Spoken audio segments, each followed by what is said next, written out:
Sadashiva Samarambham Shankaracharya Mathyamam Asmadacharya Paryantam Vande Guru Paramparam. Om. Chapter 15 is one of the most often chanted chapters in the Bhagavad Gita, also one of the most important. We chant it usually in ashrams before eating.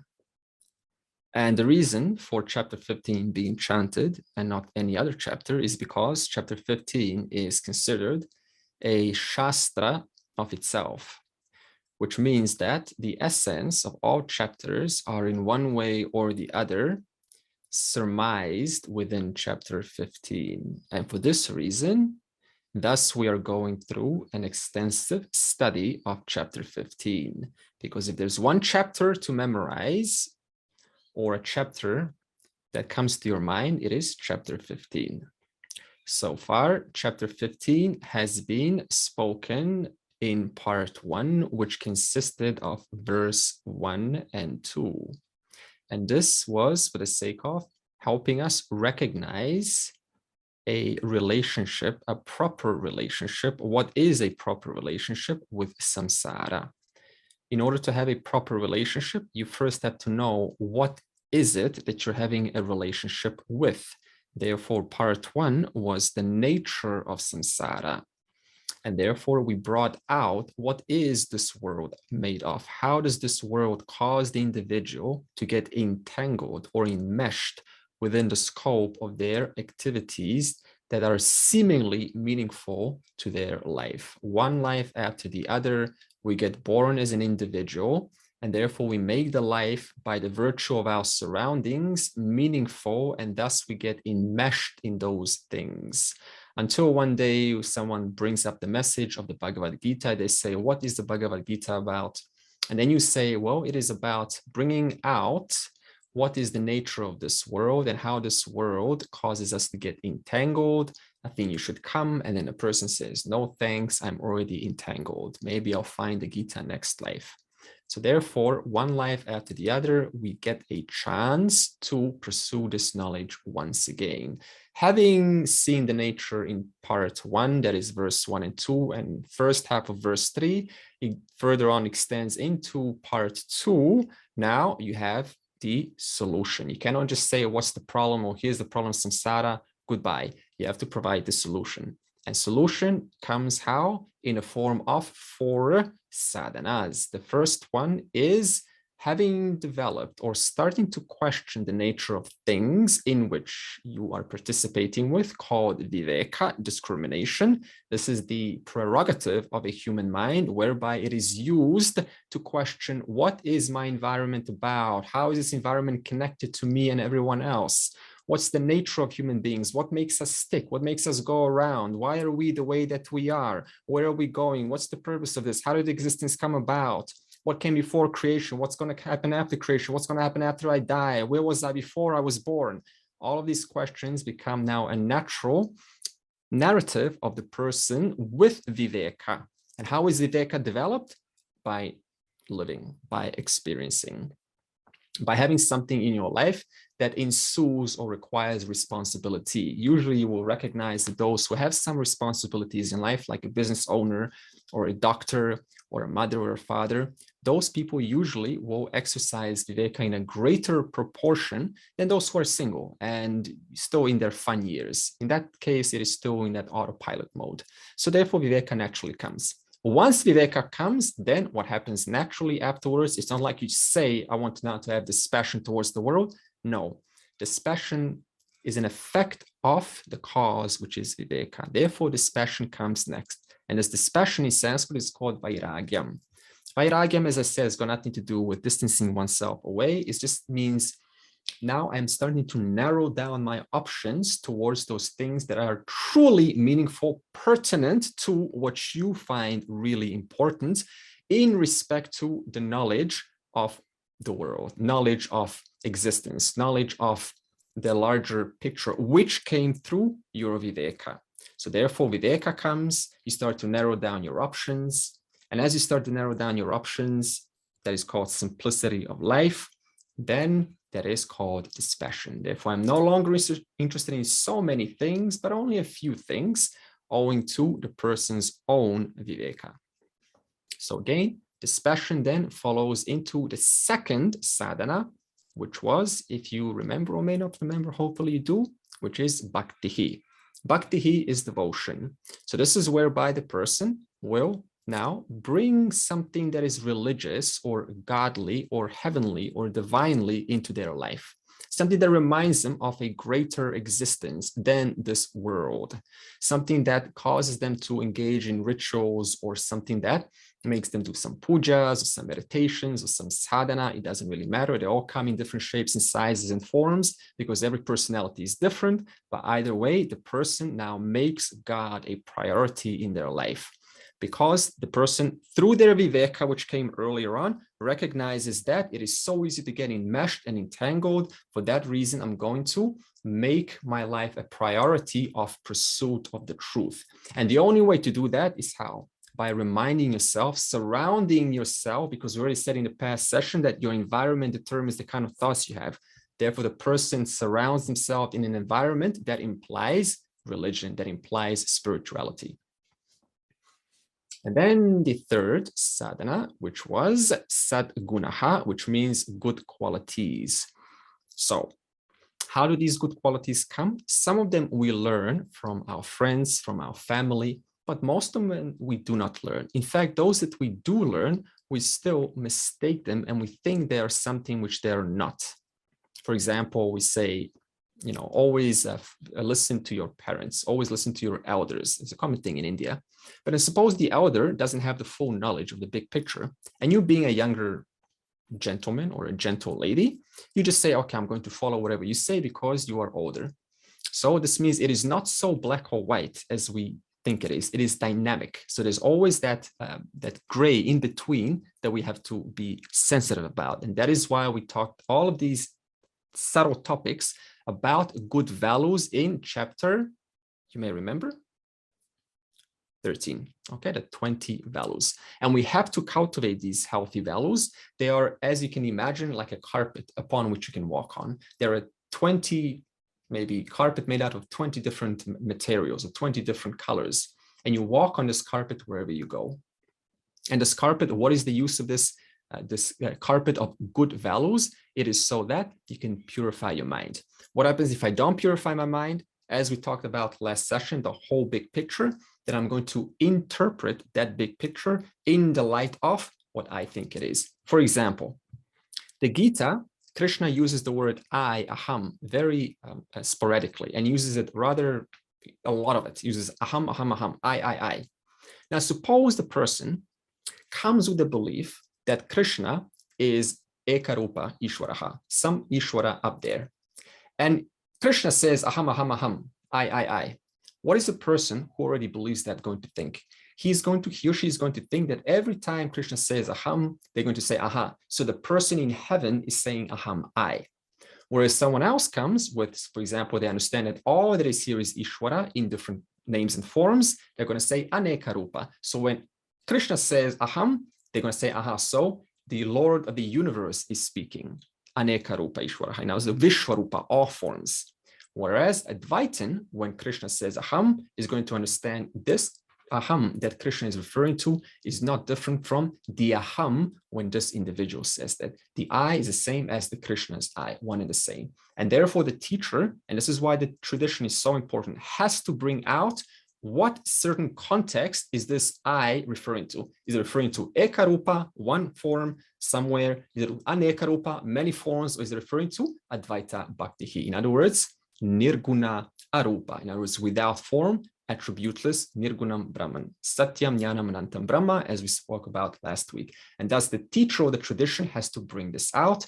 Otherwise, guaranteed misinterpretation according to the precept of the individual's pre-existing understanding. The third one, Sadgunaha, finally followed by Brahma Vidya. In other words, the former three were only leading into the final fourth. And why are these former leading to the fourth? Because as we said, the problem, the beginningless problem is ignorance, and therefore the only solution is that which opposes avidya, ignorance, which is knowledge. And therefore, Brahma Vidya is self-knowledge. And last week, I gave you the entire big picture of all of the Upanishads put together. And how do we start? We started in 4 stages. Stage 1 was the nature of the individual. Stage 2 was the nature of the cause of the universe. Stage 3 was where's the equation? Where's the resolution between the individual and the Ishvara, which includes the maker and the material? And we said it is the Chit awareness. And finally, stage 4, I gave you a big picture. And I said, starting out, the final reality, which is Satyam Jnanam Nantam Brahma, in other words, Sat Chit, in other words, existence awareness, which is limitless in nature, which has the power to manifest a universe, this power being called Maya. Once manifest, this power creates this world, this Jagat. And then from the standpoint of this Jagat, you are just one of those creations called a Jiva, observing objects in this world. And then you call that creator Ishwaraha. And therefore, eventually through Viveka, Sadgunaha, and Bhaktihi, and Brahma Vichara, that is the last one, I start to inquire into the nature of the final cause, and I start to see my resolution or my connection to the final cause. So these 4 stages we have spoken about last week in a very clear, succinct manner. Why have I told you this last week? So that when we proceed on to verse 6, we're still in part 2, by the way, I can now expound verse 6, which will commence in the following way. Let's chant. Na tadbhasayate suryaha, na shashanko na pavakaha, yad gatva na nivartante, tadhama paramam mama. Neither the sun, nor moon, nor fire illumines that having gone to which they do not return. That is my limitless abode. Mamaivamsho jiva loke, jiva bhutav sanatanaha, manashashtani indriyani, prakritisthani karshati, shariram yadavapnoti, yacha pyutkramartishwaraha, grahit vaitani sangyati, vayurgandhan ivashayat. As the Jiva, which is eternal. When the one who rules the body departs, he draws to himself the 5 senses and the mind, the 6th obtaining in the body. When he obtains a new body, he goes, taking these, the sense organs and the mind, with him, just as the wind would carry the fragrance from their sources, the flowers. Verse 6, the ones in verse 5, and the ones who have put effort into those 4 practices, those ones who discover Brahman, Sat Chit, as one's very self, for them, there is no return to ignorance, that is samsara, ever again. Brahman, being independent, full of itself as the limitless one, lends existence even to the glorious sun, the moon, and fire. This verse, Krishna loves the Katha Upanishad. He picked it from 2215. So verse 15, Canto 2, chapter 215, 2215. And it starts with, it's a very famous verse. It says, Natatra Suryaha Bhati. So Natatra Suryaha Bhati, Nat Chandrama Tarakam. In other words, the sun does not shine there, right? Natatra does not shine there.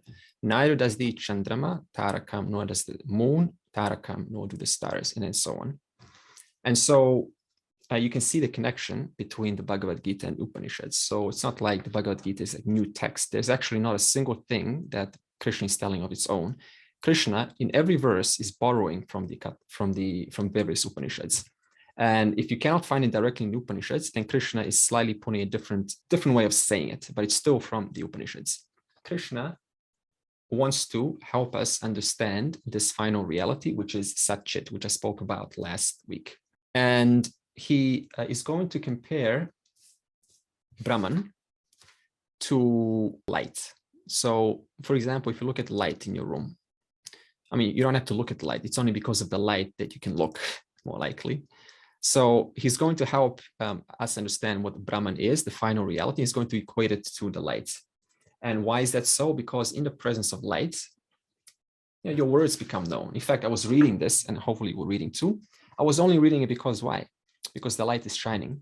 It does not mean like the light doesn't suddenly come on a certain word. It's not like I say, the ones who discuss, and suddenly the light comes on. The light was there shining all along, whether I knew about the light, whether I was giving the light attention or not. So like that, the Jiva can listen or hear or speak, but it's only in the presence of this final reality that his or her words, the Jiva's words, are constantly illumined for what they are. And this entire experience of me teaching right now is illumined, just like these words are illumined only because of this one light. And thus Krishna compares Brahman to the light. Why is that so again? Because the light is this one principle that makes things known. What does it mean to say makes things known? It means things come to be. They are known to be what they are only because of something that is making that possible. And in this case, that something is not a something, it's not a thing. In this case, it is this presence, which is called Sat-Chit. The technical definition for this in Sanskrit is the light, which is called the evidencer. That means that which gives evidence to something, is called the pramanam. So when I say pramanam, it means the evidencer of something else. And that which is evidence, so obviously the evidencer gives evidence to something else. So that which is evidenced, that the object, is called the prameyam. So pramanam is the evidencer, and prameyam is the evidenced. In other words, the instrument by which things become known and the known object, pramanam and prameyam.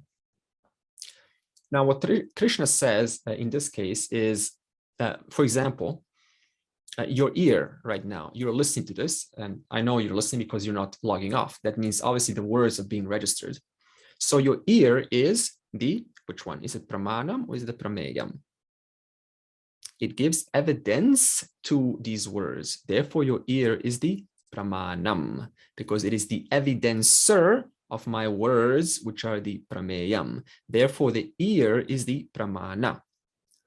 We can have even words are also, we call it shabda pramana. You've heard that before, shabda pramana. That means words themselves serve as that which gives evidence to something else. For example, you ask me, where are the instructions or the directions to a shopping mall? I'm looking. And then I say, by the use of my shabda, by use of my words, I say, go straight, go left, and then go right. And you say, aha. Got it. In other words, my words served as an instrument to remove certain ignorance and therefore to help you move forward in life. Even a lesson of anything that you can, maybe a music lesson or a lesson in dance of some sort, that lesson is called dance or lesson pramanam, because it gives evidence to what you are looking for. What you're looking for is certain knowledge, right? You want certain skill, and that is an instrument for revealing or bringing out that skill. Therefore, we got dance pramanam. We've got inference. Inference is also a pramanam. A typical example is that you're walking in the forest and then you see some smoke in the background. Now, you cannot see the fire, the agnihi, but you can still see by inference as though seeing the fire just by perceiving the smoke. So by perceiving the smoke, I use a certain logic called inference, and I say smoke can only come from the fire. Therefore, there must be fire somewhere in the distance.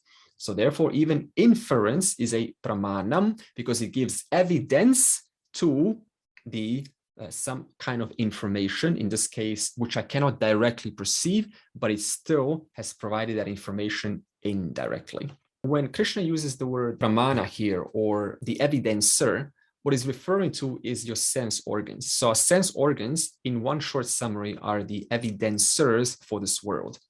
Where is this world if you close your eyes and close your ears? There is no world. Where is the taste if suddenly the taste, pramanam, goes away? There is no taste. Where is the smell if the smell, pramanam, goes away? There is no smell. Therefore, our five senses are the evidencers for this world. And then Krishna continues and he says, knowing that the pramanam are that which gives evidence to something, Brahman is the only principle that cannot be evidenced directly through the pramanam of any physical instrument. So this means that you cannot smell Brahman. Yeah, it's like maybe incense sticks or some kind of a very pleasant divine smell, and you go, yep, this is presence of the Satchit, the final reality. I've contacted the final reality because I've done some puja and I've asked for, my goddess, whoever she is, or my God, and finally he or she has delivered the result, and it's such a beautiful taste. I am now in touch with the Lord. You cannot certainly see him or her, the Lord, as an object. Therefore, it cannot be witnessed because Brahman is not subject or is not a prameyam. Brahman is not something that can be evidenced directly. Okay, and Brahman cannot be revealed by any pramanam because Brahman is the only principle which is beyond any kind of pramanam in this world. In other words, this pramanam can reveal everything in this world. Upanishads can reveal, okay, now that's a different story. Upanishads can reveal Brahman using certain methodology, can reveal Ishwan in certain methodology, but putting the Upanishads aside, nothing can reveal the final reality as that. No one can point and say, there it is, that's the final reality, you're now looking at it. Or maybe the person dies and says, you see, now I'm feeling so free and alive and peaceful and huge, I feel big. Now I am now certainly in contact with Brahman. That is still not possible. It certainly cannot be done in a meditation, and then the person will meditate and they will say, I have contacted a certain reality, I've experienced vastness of my being, or whatever language they use. That too was an object that came to be evidenced in the presence of the mind. In other words, Brahman is beyond anything that can be evidenced. You cannot evidence Brahman because Brahman is not within time. In fact, the truth of time is Brahman. Therefore, you can never say, I've now contacted, and it wasn't there before. And then the verse continues, Suryaha na bhashayate, na shashankaha, na pavakaha. So the sun does not illuminate. Neither does the shashankaha, chandraha wa, neither does the moon, and neither does the fire in this case. Neither does the fire, the moon, nor the sun cannot illuminate. Now you have to look one step deeper. What do you mean when you say a sun, moon, and the fire cannot illuminate? You have to ask, what does the sun represent? So now we're going to symbology. The sun in the Vedic culture is a presiding deity of the eyes. So this implies that the sun represents the jnana indriyani, the five organs of perception. That means perception through, as I said, the skin, the eyes, the ears, the tongue, and the nose. The moon is a presiding deity of the antarkarana, the subtle body, which includes the buddhi, the intellect, the manas, and the ahankara. And in this case, the fire is a presiding deity of speech. So what do we do with speech? We communicate. So the speech represents the five organs of action. In other words, those instruments by which we get to act in this world. And speech is one of them. Hands are another, sex organs are another, feet are another. Okay. So, and what does this now mean? It means that Brahman cannot be perceived by the eyes, cannot be heard by the ears, cannot be smelled by the nose, tasted by the tongue, felt through the skin or some sensation.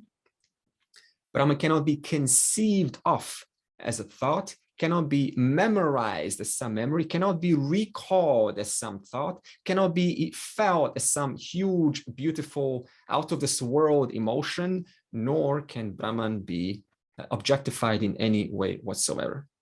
The question is now, why not? Why not? Because I just said early on, because Brahman is not a prameyam, it is not an object of knowledge. In other words, it cannot be conceived of, thought of, felt, emoted, spoken of, you cannot speak. Let's have a circle and let's talk about Brahman. Right? Let's have a circle of Brahman. We're talking about it as an object. It cannot be turned into an object. Brahman is beyond any kind of pramanam. In this case, pramanam means the physical instruments, the physical organs. I know you're going to say, well, what about the Upanishads? This is not referring to the Upanishads. It cannot be perceived through any five senses. That means no matter how much you infer or perceive it, you'll never contact it. You'll never touch it.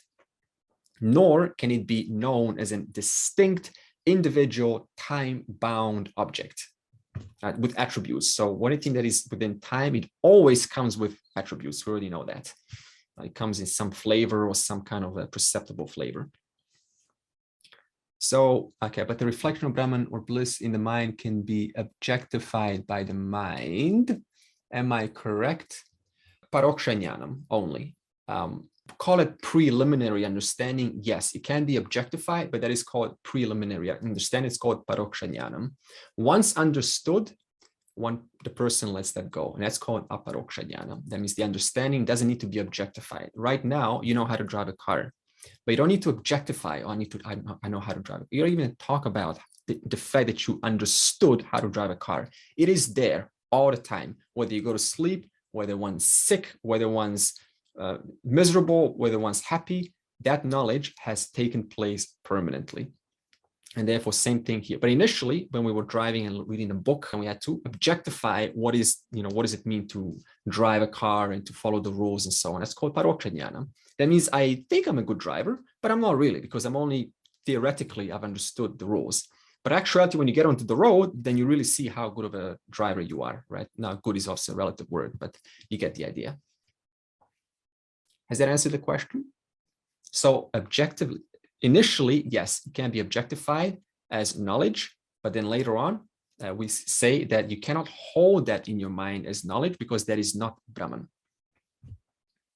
Okay, so the next question is, got it, good. So the next question is, if nothing can reveal Brahman, because it is not revealable by any pramana, nor is it a prameyam, it cannot be evidenced, nor can it be evidence of some object. If nothing can reveal Brahman, then how do we know Brahman? How do we get to know Brahman if nothing can reveal Brahman? It's by inference. No, because inference is another means of knowledge for something that's objectified in the mind. See, I need to first infer the smoke in order to recognize the fire. So not through inference. Even though I understand what you mean by that, when it comes to the Upanishads, we will say there's a certain methodology called inference, but it's in a very specific application. So if nothing can reveal Brahman in this entire universe, at any time, at any point, in any loci, at any point in space, time, or any point in some different world, no matter how sophisticated the civilization is, suppose it's a civilization that is 20 trillion years ahead of us, even they cannot directly reveal Brahman. So then how do we know Brahman? That's the question I'm posing to you. Is it merely because of our existence? Say again? Of our existence. Good. The fact that we're existing. Yeah, good. So in other words, Rani is on the right point. So if nothing can reveal Brahman, so instead of just going along with that, I'll just ask you a question. Do you need any proof? Do you need anyone else to evidence your existence? Does someone need to come and say, let me be, I am the Mr. or Mrs. Evidencer, and I'm going to give you evidence that you are. You will call them cuckoo, right? You would think they're crazy. So the only principle in this universe that doesn't need to be evidenced is your own very existence right now, right here. And you can testify this in your own experience. This was true 20 years ago, 10 years ago, 50 years ago, 100 years ago. I don't know who's 100 years old here. Either way, no one ever needs to evidence you. You are self-evidencing. In other words, by your mere existence, you give yourself spontaneously, without any effort, evidence that you are right now. Therefore, the only other logical explanation when we say if Brahman cannot be objectified by anything, then what's the only other explanation? I thus have to be that very reality called Brahman Satchit. How? Right now, because no one needs to evidence me in this moment. So then we ask them, what is Brahman? Brahman is the experiencer of everything. It's only in the presence of you that everything else is experienced. Brahman is the perceiver of everything. It's only in the presence of you that everything else is perceived. No one needs to perceive for you. It's only because you are that things are perceived. Brahman is the conscious principle. The conscious principle that evidences matter, whereas the matter does not evidence Brahman, this final reality. You walk in a park, the world is in a form of shapes and colors. The world is known because of what? Because I am self-evidenced being in whose presence and because of which matter becomes evident to none other than myself, who is self-evidencing spontaneously. Whereas an object, the world, or anything else needs my presence for that object to become evidenced. Therefore, you are that very reality right now. Brahman is further that reality because of which the three states of experience are constantly evidenced to none other than yourself.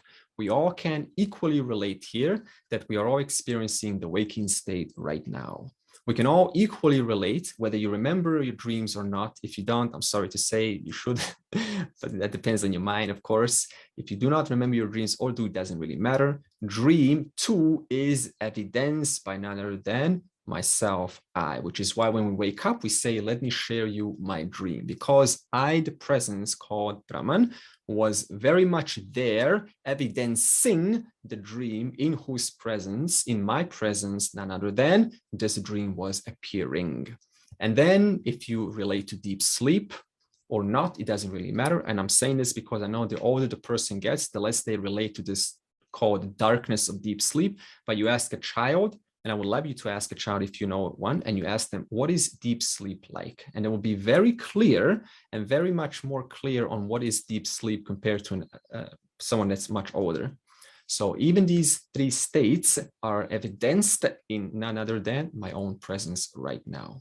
Now, the next question that we bring up is, if Brahman is I right now, then how far should I travel to reach him, to reach her? Not to travel at all. It's there. How do we travel? We are there. Yeah, you can relax. Okay. Relax. Keep on drinking your little orange juice with the orange, you know, what do you call it, umbrella. Yeah. So how far should I travel? I don't need to travel at all, because this very reality is being self-evidenced right now. And so Brahman is not an event in time, because if I said that Brahman is an event in time, what will be the problem with that? Another logical fallacy arises. If Brahman was an event in time, what will be the logical fallacy with that? Brahman is apart from us. Then you wouldn't be present right now. Yeah, you'll be separate from us. Yeah, in other words, you'll be, waiting to come into existence, but you're listening to this right now. So you didn't spontaneously arise at some moment in infinite amount of time. You just came, this body, of course, it's a different matter, reborn as a body, which we will get to. But if you were, if Brahman was an event in time, you and I would not be conscious right now, this very moment, but we are. And therefore, this dropping the notion when we say, I need to experience, I need to know Brahman, then what is that when we say I need to know Brahman? What is this merger, as they call it, merge with Brahman? It is not a physical merger, as in time-based merger. It is a merger. What kind of merger it is? What's the problem? It's a notional distance problem. And what is a notional distance problem? I think by my notion alone that I am away from Brahman. Therefore, when we say merger to the final reality, what are we actually talking about? I need to remove the notion that's causing me to believe or think that I am away from the final reality. And thus, for that reason, that comes in so many different shapes and sizes in the form of meditating for hours and hours and hours and hours and hours and hours and hours and hours and hours and years trying to experience some reality. Whereas the problem is a notional problem. Therefore, merger is removing that wrong notion. And when I remove it, I recognize I was never away from what I was seeking. I'm already that right now, right here. And this, having ascertained that knowledge, this is where this peace of understanding comes. It directly transforms into peace. How so? By letting go of those things that we thought was so important, that we need to become something, we need to please someone, we needed to be out there into this world. Now you just realize, you go, okay. So not only have I now heard this, but I've understood that I am this eternal presence that cannot die and that is limitless in nature, only temporarily conditioned by what we call in Sanskrit this upadhi, a superimposition called your body, mind, intellect, which is very temporary. It's going to last maybe a few more years, but once it goes away, there's no more rebirth, because you, the person who has come to the Vedanta classes, sincerely wanting to understand this, have understood that I was never away from the final reality, whose nature is Ananda. Therefore, there is no more rebirth for such an individual. And finally, tad mama paramam dhama. Brahman is my supreme abode, says Krishna. In other words, Krishna is not saying like Brahman is, it is Krishna. Krishna is speaking as Brahman. So it's just a way to communicate. Brahman is my supreme abode. There's a story in the Purana where Krishna was concluding his birth on earth. And his friend Uddhava said, "Oh, Krishna, I want to take me with you. Take me to your supreme abode." And Krishna said, "Oh, Uddhava," they always say with "oh," right? "Oh, Uddhava, in my abode, not even my consort Lakshmi can accompany me. Not even my Sudarshana Chakra, my divine weapon. Not even my Garuda, my vehicle by which I travel.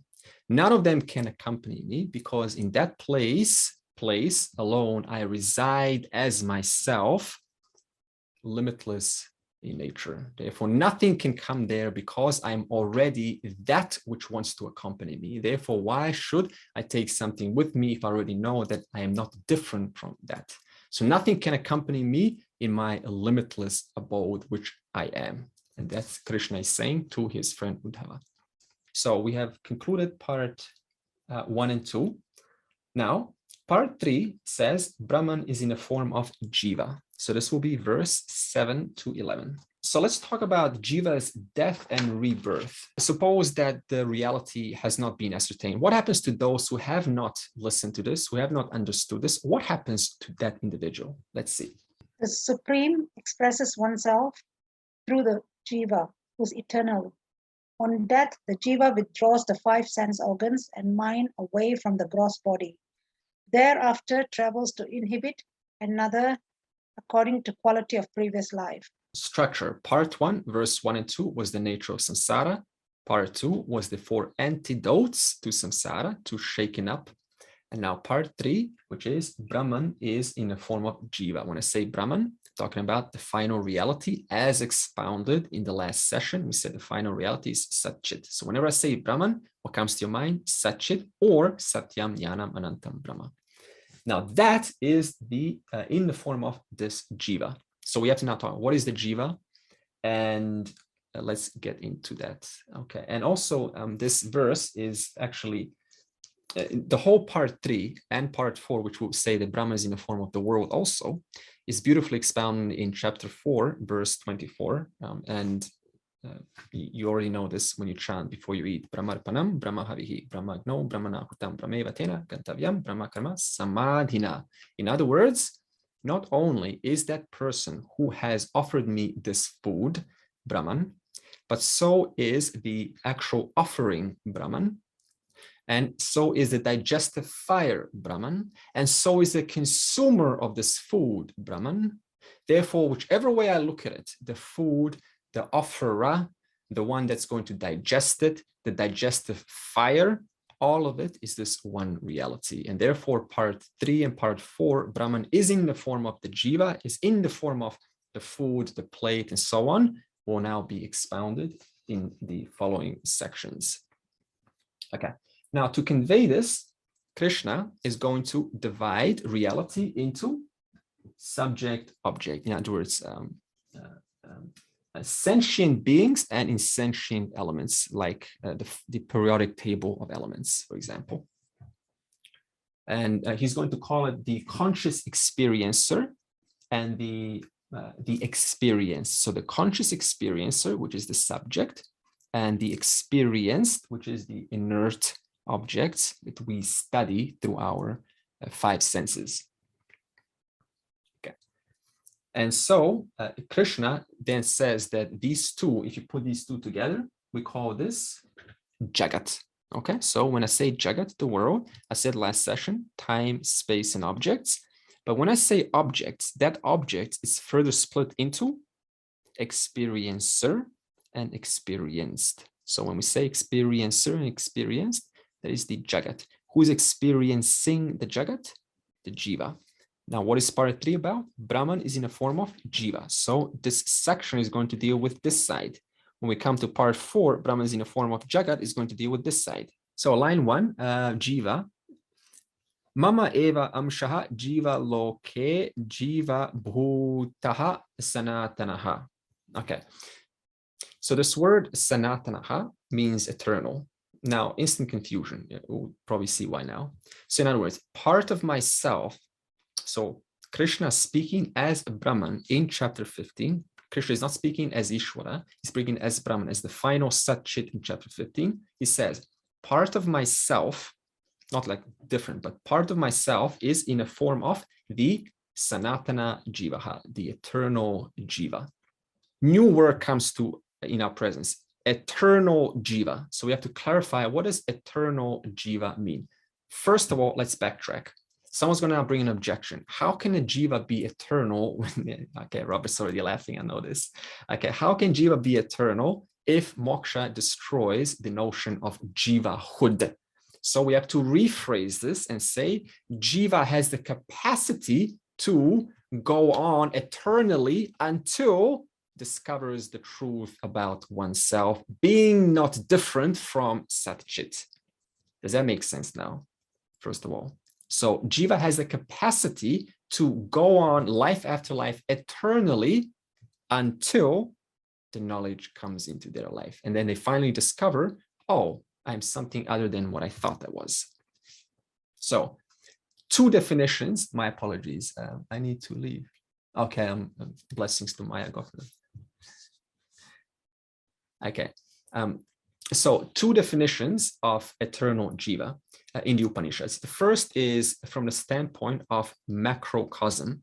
So from the standpoint of macrocosm, Ishvara is also called the eternal Jiva, which is completely appropriate. Why? Because Ishvara has 3 bodies. Ishvara's causal body.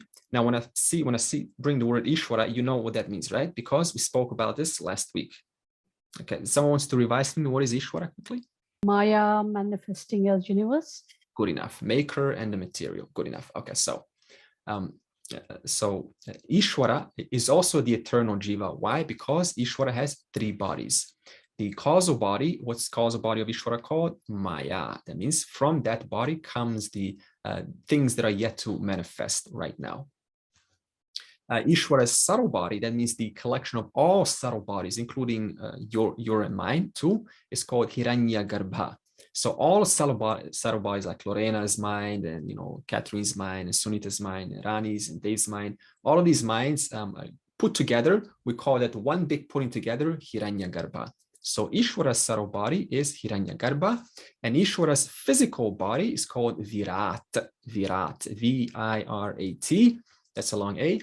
What does this mean? The total collection of all physical bodies, but also in this case, bodies belongs to this because it's a subtle body. All physical bodies specifically belong to, and the elements belong to Virat. When I say subtle body, that belongs to Hiranyagarbha. Okay, so Ishvara has 3 bodies: Maya, causal body; What is causal body? That from which things are to come in the future. Subtle body, Hiranyagarbha, and physical body, that means the entire physical universe that we touch and experience, is called Virat. The Jiva, the mini Jiva, you and I, Jiva, also has 3 bodies, but we call them different names. We call them Karana Sharira, the causal body. What is that? Your impressions that are stored and that make you the person that you are. Your personality comes from the Karana Sharira. I spoke about the Samskaras cause you to think in a certain way. Then we have the Sukshma Sharira, the subtle body, right? That means your mind, the mind and your buddhi. And then we have finally the Stula Sharira, which is the physical body, the Annamaya Kosha that we can spank and so on. Macrocosm, eternal Jiva, is the Ishvara also. Okay, what is eternal Jiva from the standpoint of the microcosm? It goes like this. Original consciousness, in this case, I'm going to change the language from Satchit into original consciousness. Why do I keep on changing? To keep you entertained. If I keep on using the same words over and over, you'll be like, oh, I heard this before. So original consciousness is the final reality. So what is eternal Jiva from the standpoint of the the individual? The original consciousness shining onto the subtle body. That means original consciousness illumining the contents of the subtle body, reflected upon the subtle body. Just like if your subtle body is a mirror capable of reflecting the sun, then that reflection, the totality of that is called the eternal Jiva. The one that's always, whichever life they travel, they're always reflecting original consciousness, but also what's being reflected, their own stuff, their own samskaras, their own impressions. In other words, they're always this individual traveling one body to the other. Right now, they're a little worm, and then they're an antelope, and they're a human being. Right. So, what's one thing in common? The body changes, the physical body changes, no doubt. But what's one thing in common? The reflection of original consciousness and the subtle body. This reflection plus subtle body we call the eternal Jiva. Okay. Another way we can call it a subtle body is the reflecting medium. So just to bring it down to earth, when you think of subtle body, just think of reflecting medium. What is a reflecting medium? Something that has the capacity to reflect light. In this case, reflect Chit, original consciousness. Now in Tattva Bodha, we call this Chida Bhasa Pratibimba Chaitanya. Reflected consciousness is good enough, or eternal Jiva. If there's no confusion, that means that this Jiva goes through, eternal Jiva goes through 3 states. That's why it's, oh, look, there's eternal Jiva there, right? So this eternal Jiva is the one that loves to go like this. A little bit of earth, a little bit of America, Brazil, New York, right? And so it travels around the world, right? Who does that? The eternal Jiva. The eternal Jiva who has the capacity to be eternal as long as one is ignorant. And as long as I'm ignorant, I have the capacity to go on eternally inheriting different bodies. Okay. So this eternal Jiva goes through 3 states. So every single Jiva that is sentient goes through sleep, dream, and waking. And this Jiva further has its own personality because of its own samskaras. Now, where do samskaras come from? They come from many past impressions. And that's what makes every person different. That's what makes my personality different from your personality. Because this Jiva here traveled and accumulated certain impressions through many, many lifetimes. But that Jiva that's listening now, which is assigned this name in this life, like, for example, Catherine is assigned. So this Jiva, who is nameless, is assigned one life, Catherine, another life, Raj or something, depending on what body you're wearing and so on. And so the traveler keeps on exploring different options, accumulating different samskaras, and therefore our personality, every life is different. You have 2 twins. Even if they're same physical bodies, they will still share different interests. Why? Because in the previous lifetimes, those twins were totally someone else, accumulating different samskaras from different parts of the world. This eternal Jiva goes through 3 conditions of knowledge. I am totally ignorant about my nature. This is called avidya, ajnani. That means I do not know who I am. I am a samsari. I'm like a little bird that keeps on jumping from one branch to the next, looking for fruits, looking for experiences, and so on. And that is what my life is worthy of living for. The second type of knowledge that this eternal Jiva goes through is Paroksha Jnanam. I mentioned this earlier. What is Paroksha Jnanam? This means I have indirect knowledge of Brahman. This is whereby you pick up a book called Religion and you go, okay, let me read about Hinduism and let me read about Taoism, about Christianity. Okay, I'm going to read about, some Confucianism. I'm going to read about different, and then you go in to sit on a table and you talk about, Brahman is a final reality, right? You sit with your friends, you want to impress them, and you go, yeah, it's a final reality. You don't really know what the person's saying. They don't know what they're saying, but they're just saying it because they picked it up somewhere. So in other words, Paroksha Jnana means indirect knowledge. I picked it up as it's no different than knowledge of 1 + 1 = 2. It can be forgotten, right? You got amnesia, it's forgotten, or it totally, you can lose interest. This third type of knowledge, that the eternal Jiva, and it only goes through once. So the former two, eternal Jiva has been going on endlessly. Most likely number one, number two, we don't really know, but most likely less, because it's not so common that a person comes to, at least takes an interest in religion or spirituality. So number one, definitely the most. Number two, a little bit less. Now, number three is Aparoksha Jnanam.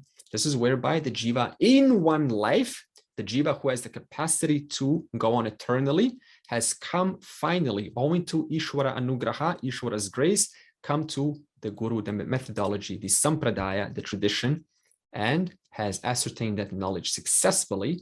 And I have now understood, I was never away from what I was seeking. And therefore, the entire relationship from then on changes for that individual. They have less need to kind of go out there and look for happiness in different objects. They recognize, hey, I am eternal already.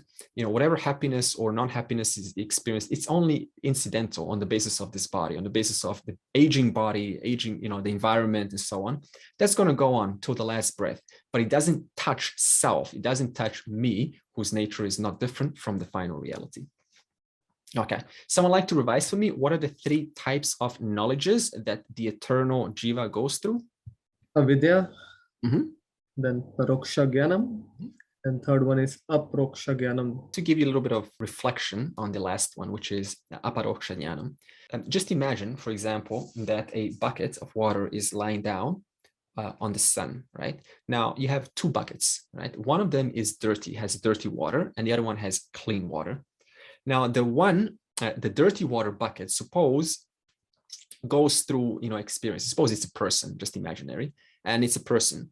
Now, what do I mean by dirty water? I mean a dirty mind, impure mind. That means it hasn't ascertained those values, and because it's got a dirty mind, it's simply not interested in the final knowledge. And so for that reason, it only sees itself as this much. It only sees itself as a little, so whatever is making me illumine, whatever is making me conscious, it's because of my own existence. Okay, we call this in Sanskrit chavarka, in other words, materialist. That means I live this much, and when I die, that is it. Whereas the clean bucket recognizes whatever is giving me this sentiency, whatever is giving me this shine, does not belong to me, the body mind. It belongs to the original sun, the original awareness. So just like that, the Aparoksha Jnanam has ascertained that truth, that whatever is making this person conscious right now, it's not because of whatever your name is, it's because of this final reality called Sat Chit. And we also use another example. Maybe not all of us have attended the previous classes, but the rest of us will know. I pointed out a red cup and I used a clear vase. And then I said that the cup is the Upadhi and the vase is the Upahita. So it just means, the Upahita just means that which is clear, that which is the original. That means the Upahita is referred to as the Brahman, the original existence awareness that I am right now. Now, if I suppose I was holding like the cup behind that vase, and then the vase will look red to you, yeah? Now, the person that doesn't know their nature, they would think that that redness belongs to me. Whereas the one who has ascertained this knowledge, called Aparoksha Jnana, recognizes that whatever attributes I have, they do not belong to me. Whether I am a small person, a big person, a smart person, an unsmart person, those attributes belong to the Upadhi. They belong to the superimposition. They do not belong to me, the self, which is just pure existence awareness. Okay, line 2. Manaha shashtanindriyani prakriti sthani karshati. Okay, now we go on to the death, the physical death of the Jiva. So upon death, this eternal Jiva, the one has capacity to travel until recognizes the truth of oneself. This eternal Jiva withdraws from the gross body. How does aparoksha arise in the mind? Aparoksha arises in the mind through understanding, which took place initially through paroksha jnanam. Just like with anything, like driving, you first go through paroksha jnanam, you still look at the theoretical knowledge, and through contemplating, we call it atmavichara, self-inquiry, looking at how does that relate to me, it becomes an understanding. Summary, how does paroksha turn into aparoksha? By contemplating upon paroksha jnanam through the course of time, that becomes aparoksha jnanam. What is the eternal Jiva? When I say eternal Jiva, specifically, it means as I already explained, the sukshma sharira, the subtle body. And this includes the 5 sense organs. That means the organs that are able to sense data of the world, and also the mind, the antakarana, which includes the intellect, and includes the feeler, the one that's able to feel emotions arising in the body as a result of perceiving through my 5 organs of perception. Okay, so if I perceive a fight that goes on over there, an emotion is going to arise. So there's a direct connection between the two. Okay, now this eternal Jiva, which is the sukshma sharira, which is the subtle body onto which original consciousness is shining onto, that one withdraws from the gross body upon death. And then what happens? Then that one travels to inhabit another body. Now that one that withdraws is populated by samskaras, right? Everyone that dies is populated by these samskaras, the impressions that made that person. Those samskaras, together with the sukshma sharira, with the subtle body, travel, and thus they inherit the new body, and that new body carries the exact same impressions, samskaras, as the previous body. So the previous body had a certain hobby for some area, some speciality that will most likely manifest in the new baby, considering you expose that new baby to that potential activity. If you just keep them away, then there's no chance for them for that to arise. So that desire only can arise by exposing the baby or the child to certain things, which then reminds them, that's called samskara, reminds them, okay, I have an innocent interest in this. This is why when you see something, right, you cannot explain it. You're just interested for some reason. Right? And this is called the samskaras of past life. That means I've been brought up and there's a memory from past life, and that memory has converted into a desire. Therefore, I pursue it.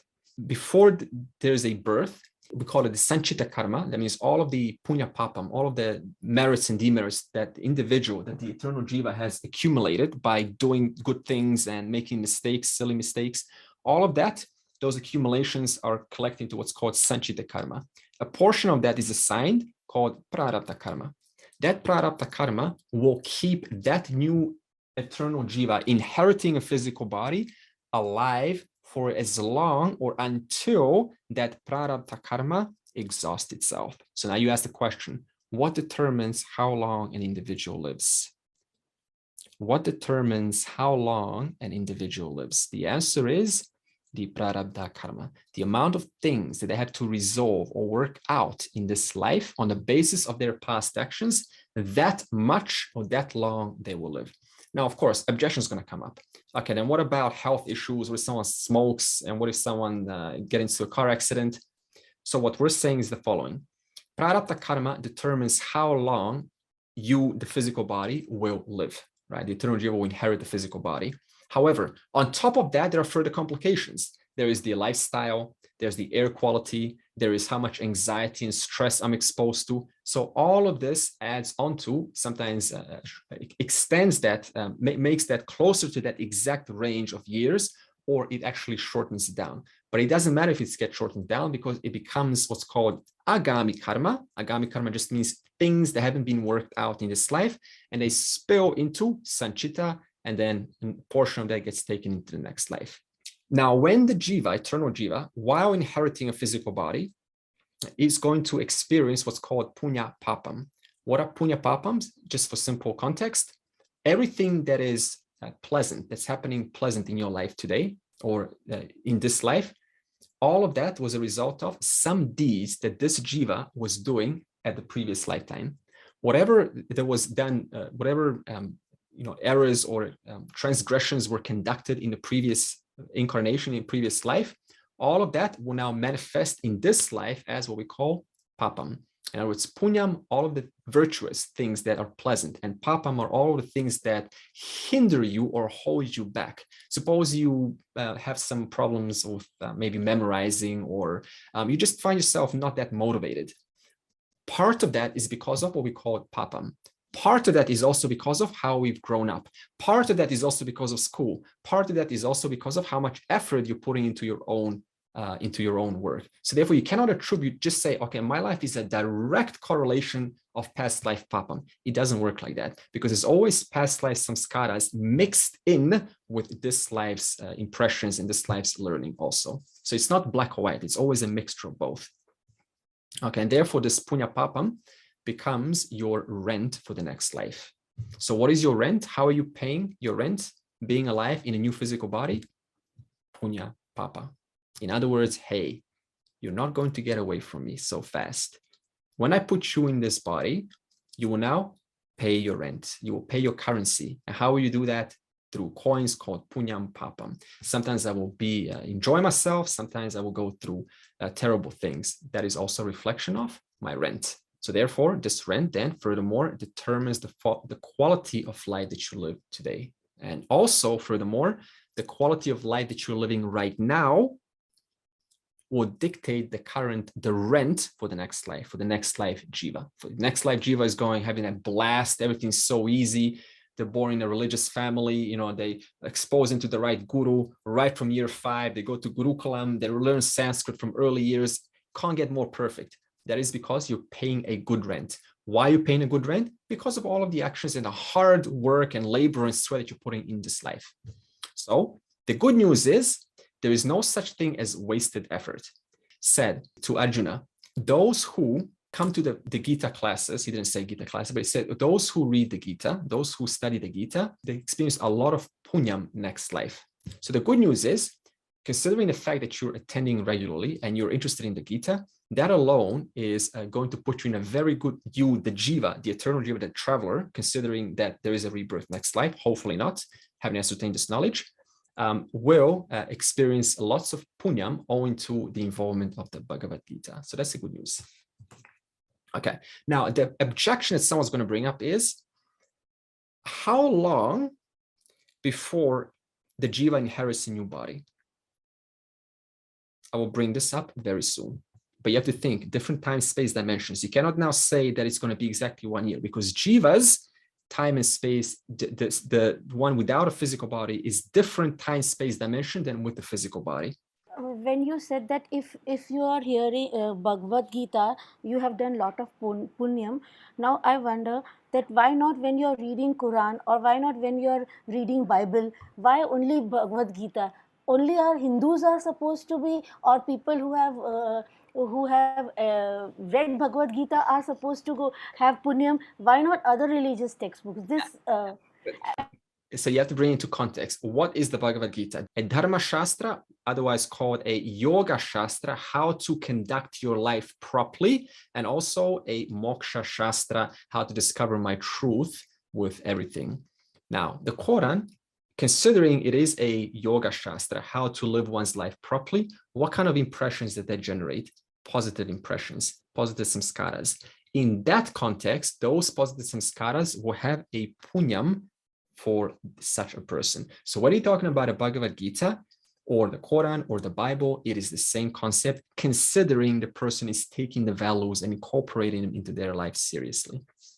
So in this case, since we're talking about the Gita, that's why Krishna says that in respect to the Gita. Verse 8.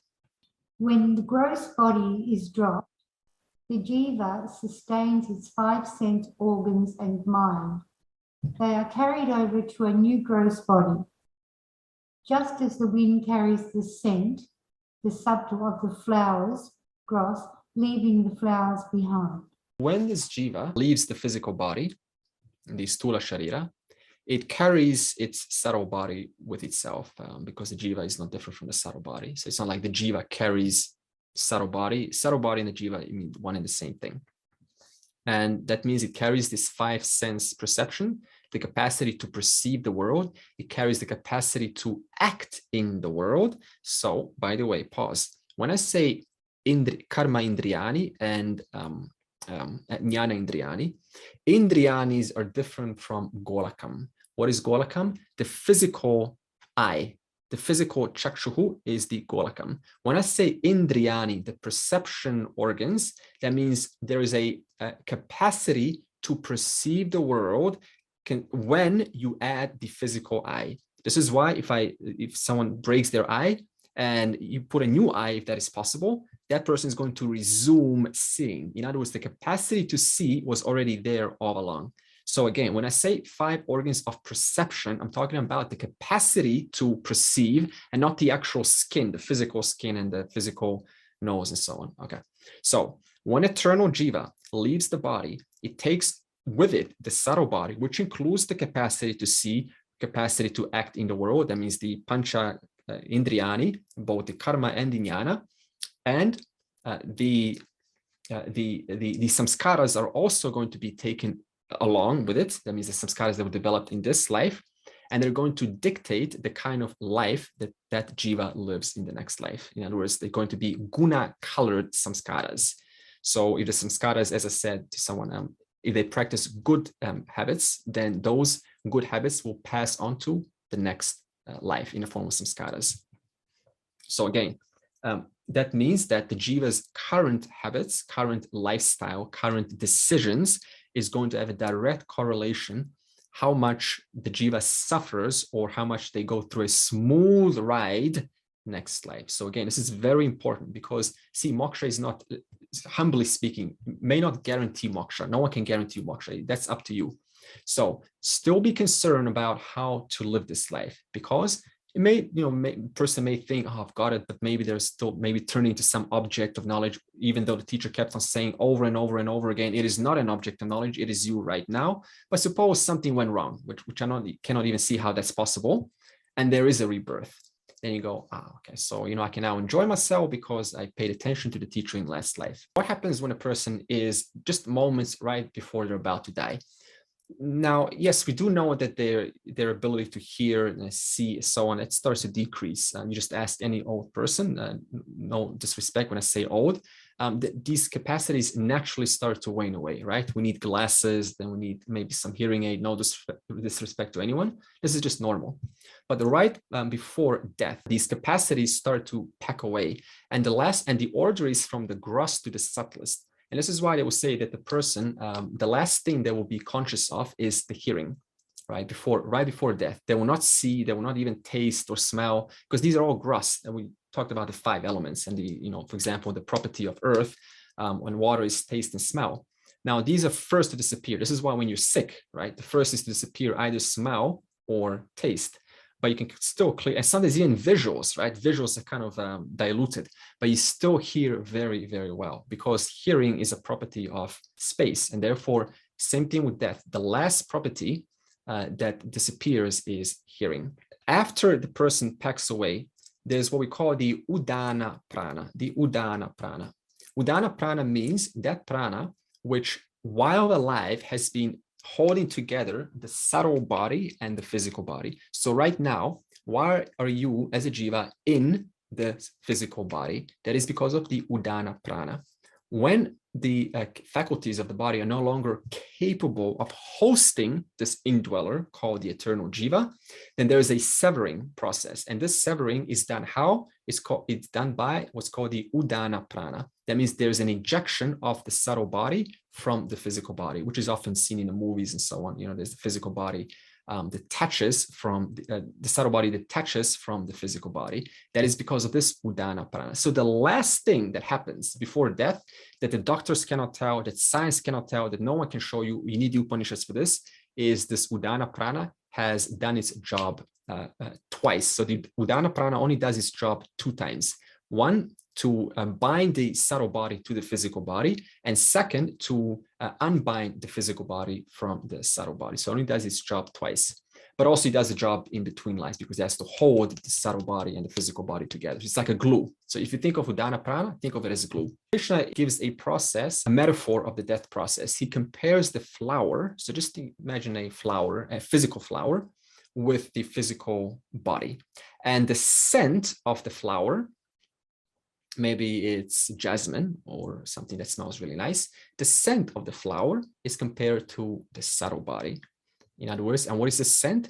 If you look at the word vasana, which is equated to samskara, vasana literally means fragrance. Why does vasana, which means impression, why does it actually mean fragrance? Because when we're alive, what are we doing? We're putting out our fragrance to the world in a form of personality, in a form of impressions that we have made up and collected in this life. So the subtle body is the scent. Krishna says, just as the invisible wind carries away this scent from the physical flower, in that same way, the invisible jiva carries away the subtle body away from the physical body. And that is called, this person is now pronounced dead. You know, they are no more with us. Now the question is, how long for the subtle body to find another physical body? What is our common perception? Oh, okay, got it. So no worries. They're just waiting for some, you know, maybe someone's going to copulate over there and they're in. It doesn't work like that, because the time space for a physical body is completely different than time space for the subtle body. The moment the subtle body leaves the physical body, it is no longer bound to the time space pertinent to this physical body. Therefore, the jiva that travels for one day could be 1,000 years here on earth for us. Or it could be different. A jiva that travels 1 minute could be like 1 second for us. So you cannot say, oh, okay, so this person has died and now, you know, someone in my family made a child, so that's clearly my grandfather who's died. It doesn't work like that, because the time-space region is different. So this means the jiva can incarnate in Satya Yuga, Dvapara Yuga, Treta Yuga. He can incarnate 1,000 years from now, because for the jiva, it was like 1 minute, but for us, it was 1,000 years. Or the jiva can, or it could be the other way around. It could be a short time, but for us, it's, right. So whichever way you look at it, there is no consecutive order by which you can ascertain, aha, he's back, right? Or something like that. Verse 9 is going to say what happens upon birth specifically. So we talked about the death process, but let's talk into the detail. How does a jiva actually come in to the physical body? What about the other lokas after death? If you go back to verse 1 and 2, which is the nature of samsara, we talked about the branches. There's the Manushya loka, there's the higher lokas, the higher branches, there's the lower branches. Depending on the collection of Punya Papam that the jiva has acquired in this life, for this we have for example, the Vedas for the rituals, that determines what kind of experience that jiva, that eternal jiva, will play out when it incarnates the new loka. Okay, so, and also if you want to bring it down back to earth, if you don't want to go out different worlds and so on, you can just bring it out to earth. Maybe it's a plant and maybe different privileges in terms of which family the person's born in and so on. I just meant, like, you know how according to the Vedas, like the duration and the lokas, like the structure of the lokas and how that fits in. I mean, I know it's not liberation as according to what, you know, moksha. I'm just talking about, say, if the eternal jiva, and the other lokas fit in with that, in that sort of relative, that sort of structure. How does it fit in? So these 4 lokas, Satya Yuga, Treta Yuga, Dvapara Yuga, Kali Yuga, can be looked at from 2 perspectives. The most common, the easiest ways to understand them is it's your own life that we're talking about. Every person goes through Kali Yuga. The life is a mess. And then they go through Treta Yuga, and some they go through Satya Yuga. Everything's lovely. Flowers are shining. They're in a honeymoon phase. Their knowledge is taking place, right? Everything's fine. So bring it back down to earth. These are the 4 main stages that the person goes through in their life. Now, if you want to externalize these 4 yugas, then we say these 4 yugas are pertinent to Bhuloka, here on earth. Okay, so it's not a subtle body traveling anywhere, or like having different existence that can be related back to the phenomenal reality. Is that what? Okay, look at it this way. So suppose 20 million years from now, right? There's a different age, time and age, and we can call that a different kind of yuga, right? Suppose it's Satya Yuga, 20 million years from now.